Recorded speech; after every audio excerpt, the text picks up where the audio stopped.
Siapa sih yang nggak mau punya gaji besar ya? Semua pasti mau. Sayangnya nggak semua tahu gimana caranya punya gaji besar, dan nggak semua orang mau ngelakuin hal-hal untuk bisa punya gaji besar, karena memang ada effortnya. Dan ada omongan, kalau mau gaji besar, rajin pindah kantor aja, pindah kerja aja. Ada artikel di majalah bisnis terkemuka mengkonfirmasi ini dengan data. Mereka bilang bahwa mereka yang rajin pindah, gajinya memang relatif lebih tinggi dibanding mereka yang bertahan lama di satu perusahaan. Apalagi yang bertahan hingga belasan tahun. Wah, udah deh, itu biasanya gajinya nggak begitu gede lah. Dan ini nggak selalu ada hubungannya sama kemampuan. Yang stay di satu perusahaan nggak selalu lebih jelek dibanding yang baru, walaupun mereka yang rajin pindah, selama nggak terlalu cepet ya, punya beberapa kelebihan. Mereka pertama punya referensi yang lebih banyak. Beda industri, beda brand, beda strategi. Jadi bisa kasih perspektif lain, kasih referensi lain. Oh, kalau di sana nih diginiin, dan diginiin ini bukan masalah dia belajar atau referensi dari satu industri yang sama, bahkan bisa beda industri. Selalu ada yang bisa dibawa dan adaptasi ke konteks yang berbeda. Mereka juga cenderung punya keluasan. Mereka yang suka pindah ini punya keluasan lebih karena ketemu orang yang berbeda, ketemu orang yang beragam dengan posisi yang juga beragam. Kadang dia jadi anak baru, kadang dia jadi anak yang udah nggak terlalu baru, kadang dia jadi anak yang udah agak lama, sampai mungkin dia jadi anak yang udah lama gitu. Dan gimana orang lain memperlakukan dia, itu juga bergantung terhadap itu. Kalau anak baru, maka orang diskusi secara fair, ya udah sikat aja orang anak baru kok. Begitu dia udah yang agak lama, orang diskusi sama dia mulai hati-hati, tunggu dulu nih, ini orang lama. Dan maka dari itu mereka jadi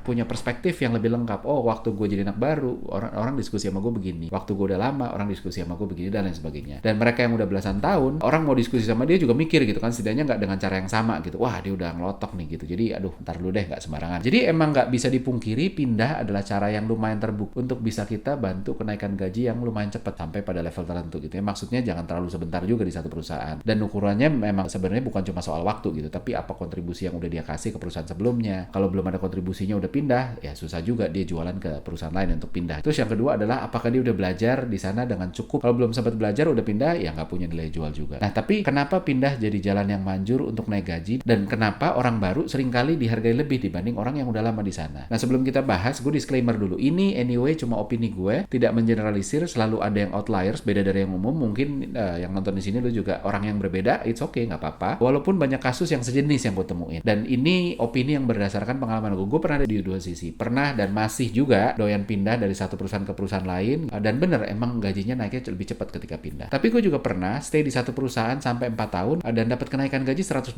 dalam 4 tahun itu. Jadi rata-ratanya kan kayak kurang lebih kan 30%. 30% itu kan sama kayak kurang lebih rata-rata kenaikan gaji ketika kita pindah. Jadi apa aja yang bikin ketika kita pindah kerja itu, terus habis itu kenapa sih naik gajinya lebih cepat? Yang pertama, hukum ekonomi. Jadi suka nggak suka, nggak ada atau nggak banyak orang pindah kalau nggak naik gaji. Malah jadi pertanyaan kalau lo mau pindah gitu, lo ngelamar terus habis itu begitu ditanya gaji, lo ngajuinnya sama aja deh pak gitu. Jadi pertanyaan, kok lo mau pindah tapi sama gitu ya? Kenapa gitu? Lo mau dipecat ya di sana? Lo nggak perform ya? Lo nggak laku ya? Kok disparate gitu kan? Sehingga akhirnya orang selalu pasang harga lebih tinggi ketika pindah. Umumnya 20-30% ketika pindah. Walaupun bisa ada yang lebih, ada juga yang kurang. Jadi intinya nggak ada pilihan selain harus naik. Karena kalau lo nggak naik, malah lo jadi nggak laku. Jadi pertanyaan, kenapa kok lo nggak naik? Kok lo expect-nya segitu doang? Sebaliknya untuk karyawan yang ada di dalam, tiap tahun naik gaji gitu ya, paling sedikit kan sedikit di atas inflasi. Angkanya berapa sih? Kalau inflasi 5%, ya lo naik 8%, 10%. Toh dikasih segitu aja udah happy, nggak kabur kemana-mana gitu. Jadi udahlah, akhirnya harganya kesusul sama mereka yang anak-anak baru yang baru pindah. Tapi yang perlu dipahami, ini lebih dari sekedar uang. Ini soal bargaining power. Seberapa kita ngebangun bargaining power kita. Kalau orang pindah, kandidat kan ada bargaining powernya. Lo kalau mau ya kasih lebih. Jadi ada bargaining power yang kita tawarin buat orang-orang yang baru yang pindah. Kalau stay di dalam, bargaining powernya gimana kita bangun? Bukan nggak bisa, tapi ya gimana? Apa kita punya kontribusi signifikan terhadap kerjaan sehingga kita layak minta lebih? Terus kalau nggak dikasih, berani keluar nggak? Kalau nggak berani keluar ya sama aja lo kan kayak nggak punya bargaining power gitu. Apalagi kalau lo replaceable gitu. Gimana mau punya bargaining power? Yang kedua adalah keterbukaan pemikiran. Jadi pernah dengar omongan bahwa sekolah itu yang paling penting bukan belajar teknisnya, tapi belajar mindsetnya. Bukan berarti teknis nggak penting ya, tapi yang lebih berharga adalah gimana kita membentuk mindset di sekolah itu tadi. Kita bentuk mindset juga dari kehidupan kan. Mereka yang dibesarin di keluarga yang serba kekurangan akan cenderung ngirit sepanjang hidupnya karena udah dibentuk begitu. Karena gue selama ini kurang, maka ya udah jadi gaya hidup, jadi pemikiran, jadi karakter bahwa yuk ngirit yuk. Mereka yang dibesarkan di keluarga yang serba lebih akan cenderung lebih boros dibanding kelompok yang pertama. Mereka juga yang dibesarkan dengan bentakan, dari kecil dibentak-bentak, mereka punya kecenderungan empatinya tipis. Kenapa? Karena kalau empatinya masih dijaga di level normal atau bahkan diperbesar, dia akan stres berat, tiap dibentak baper. Maka mereka akan mulai ninggalin empati. Udah deh, dipinggirin dulu empatinya supaya kita nggak sakit hati. Sebaliknya, mereka yang jarang dibentak, yang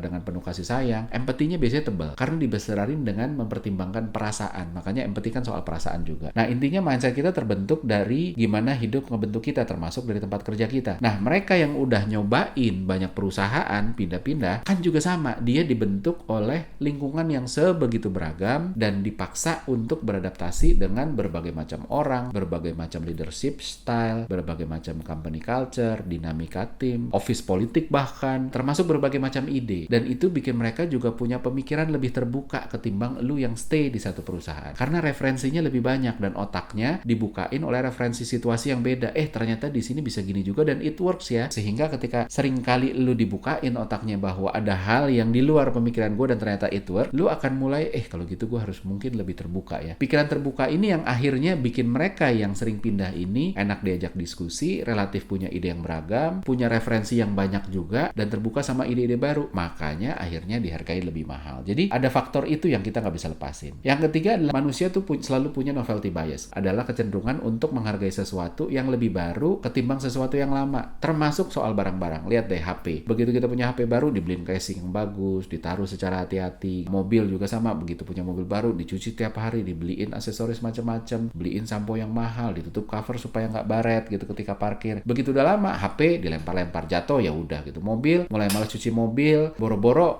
beliin sampo yang baru, udah deh yang ada aja deh gitu kan. Nyetir juga mulai nggak hati-hati, baret ya udahlah gitu. Ini terjadi karena kita didrive oleh ekspektasi. Sesuatu yang baru kasih kita gambaran yang indah kan. Bisa juga disebut ekspektasi. Jadi, wah nanti bisa gini nih, wah nanti bisa gitu, dan lain sebagainya. Dan semua ini hal positif, minim negatifnya. Karena kalau negatif, biasanya kita nggak beli. Maka dari itu, yang muncul positif biasanya yang kita pertimbangkan. Dan ini tuh sebenarnya karyanya hormon dopamin, yaitu untuk kasih ekspektasi, untuk bangun ekspektasi. Tapi kan kita juga udah tahu ya, gue udah pernah bahas juga bahwa dopamin ini adalah pengkhianat sejati, karena dia ngedorong kasih ekspektasi indah-indah di depan, begitu lo udah punya, pelan-pelan dia menghilang, dan gambaran indahnya pun hilang. Dan kita akhirnya nggak sesayang lagi sama hal-hal baru itu. Maka dari itu, ada yang namanya honeymoon period. Bukan cuma soal hubungan pernikahan, tapi juga hubungan kerja. Orang yang masih baru masuk, seringkali didengar banget idenya sama atasan. Apa aja dikasih, disupport, karena masih ada novelty bias tadi. Ada ekspektasi positif yang masih muncul, dan begitu udah lewat honeymoon periodnya, biasanya situasinya berbeda. Udah nggak dikasih apa-apa, perlakuannya mulai sama dengan yang lain. Begitu juga dalam hidup sehari-hari ya, pernikahan. Honeymoon kan nggak sepanjang usia pernikahan. Waktu awal jadian, apapun dikasih gitu, ngalah terus. Pacaran 3 bulan sayangnya masih terpelihara. Nikah 3 tahun udah mulai nggak jaim. Nikah 10 tahun udah mulai cuek. Karena ekspektasinya udah nggak sekuat dulu. Udah mulai ada realita yang masuk, dan realitanya itu membantah ekspektasi atau gambaran di awal yang semuanya seolah-olah bagus, ternyata enggak, lo realitanya ternyata nggak sebagus itu gitu. Jadi kita pun mulai lebih fair, dan ya udahlah, sayangnya nggak sesayang ketika masih baru. Nah, begitu juga dengan kerjaan. Ketika kita pindah, kita dihargai lebih karena ada novelty bias, ada ekspektasi yang didorong sama dopamin tadi, sama honeymoon period itu tadi. Makanya ketika kita pindah pun dikasih gajinya lebih bagus, lebih gede dari yang udah di dalam, lepas dari performance-nya. Yang ketiga adalah ada istilah all good no bad. Semuanya bagus, tidak ada hal jelek. Ketika kita hire orang baru, kita nggak lihat diri orang ini seutuhnya. Yang dilihat mayoritas hal-hal bagus aja. Ada hal yang negatif tapi biasanya nggak banyak. Kalau banyak nggak di-hire. Yang muncul itu hal-hal bagus doang. Kalau ada hal jelek ya udah, biasanya nggak fatal. Beda sama kita lihat orang yang udah kerja bareng sama kita udah lama. Kita udah tahu jelek bagusnya sama dia sedetail-detail. Dan sebenarnya itu bikin penilaiannya lebih fair karena kita nggak lihat hal bagus doang tapi hal jeleknya juga. Tapi itu yang membuat kita menilai dia jadi lebih rendah dibanding orang-orang yang belum tahu jeleknya, jadi yang dinilai bagusnya doang. Jadi fenomena itu terjadi. Nah, terus habis itu yang nggak kalah penting adalah ada yang namanya negative effort justification bias. Jadi effort justification bias ini adalah kecenderungan kita untuk menghargai lebih sesuatu yang kita put effort on it. Ini juga sering disebut IKEA effect. IKEA kan kita rakit sendiri, dan itu bikin kita lebih menghargai ketimbang beli sofa udah jadi gitu. Begitu juga dengan Lego, kita harga lebih karena kita put effort untuk ngerakitnya. Anak kita yang kita gedein sendiri juga biasanya lebih kita sayangin dibanding anak yang digedein sama mertua, sama babysitter dan lain sebagainya. Karena ada effort yang nempel di situ yang juga kita hargain. Negative effort justification bias juga bekerja dengan cara yang sama sebenarnya, tapi angle-nya berbeda. Kita menghargai effortnya, anak buah kita groom dari bawah sampai jago. Kita hargain dong, dan kita hargai lebih karena ada effort kita di sana. Tapi beda perspektif. Bedanya apa? Kita menghargai effort tersebut, dan itu kita hitung sebagai value yang kita kasih ke mereka. Sehingga gajinya nggak perlu tinggi-tinggi. Kenapa? Kan gue udah ajarin, itu effort gue loh. Itu gue kasih kan secara gratis, lo harus hargain juga. Jadi bukan nggak nggak menghargai lebih, tapi dibebanin cost dari ngajarin dia, dihitung sebagai pengurang gaji. Lo kan gue yang ngajarin, nggak tahu terima kasih lo kalau minta gaji kelewat tinggi gitu kan. Lo kalau nggak ada gue juga lo nggak bisa. So kesimpulannya emang bener, dalam banyak kasus pindah kantor memang bikin kita cepet naik gaji. Tapi yang diambil jangan kulitnya aja. Ini bukan sekedar pindah kantor atau enggak yang bikin naik gaji, tapi esensinya ada 3. Satu, ketika kita pindah kantor, kita membangun novelty. Kita memanfaatkan novelty bias. Yang kedua adalah kita membangun bargaining power. Yang ketiga adalah kita jadi punya pemikiran terbuka. Setidaknya ada 3 itu. Kalau kita bisa kasih sesuatu yang baru, yang nggak bergantung sama effort atasan atau perusahaan, kita belajar sendiri, nggak bergantung dari training kantor aja, atau kalau kita juga punya pemikiran terbuka, nggak terjebak sama tenure kita di sini udah lama, terus habis itu pemikirannya jadi begini, kita selalu punya outsider perspektif. Atau juga kalau akhirnya lo punya bargaining power lebih, termasuk bikin lo juga diincar sama perusahaan, kalau semuanya itu tercapai, pada akhirnya lo juga bisa punya kenaikan gaji yang cepat, bahkan ketika lo tidak pindah-pindah. Jadi jangan diambil cuma kulitnya doang bahwa caranya naik adalah pindah-pindah, bukan itu. Tapi esensinya apa ya? Tadi, poin-poin tadi yang kalau kita bisa bangun, bahkan ketika kita nggak pindah, maka harusnya gaji lo juga akan cepat naik.